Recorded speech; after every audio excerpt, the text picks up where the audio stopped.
In today's video, I'm going to teach you how to draw a line with a specific length in AutoCAD. If you've ever needed a precisely measured line, maybe a 250-unit segment for a detail or a clean 12-inch reference, this quick, reliable method will get you there every time without guesswork. We will start by using the keyboard because it's fast and accurate. Type L and press Enter. That launches the line command.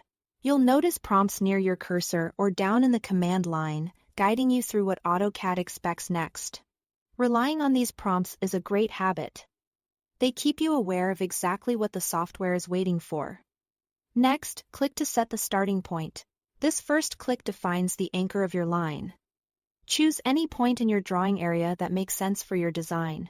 If you are tracing from existing geometry, place that click right where you want your line to begin so accuracy flows from the very first point. Now, move the mouse to indicate direction. This part is crucial. Don't click yet, simply nudge your cursor the way you want the line to go.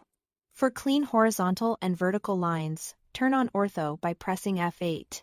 With Ortho active, AutoCAD locks your cursor to 90-degree angles, so the line will run perfectly straight across or straight up and down. If your line needs to be horizontal, move the mouse left or right. For vertical, move it up or down. You'll see the length readout change dynamically as you move with the direction set. Type the desired length and press Enter.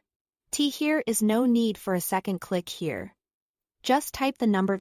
AutoCAD interprets that number according to your drawing's current units, so if your file is set to millimeters, a value of 250 creates a 250 millimeter line.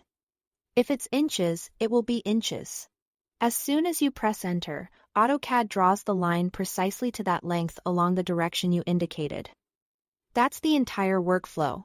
You've just created a perfectly measured line using a simple, repeatable process. Thanks for watching.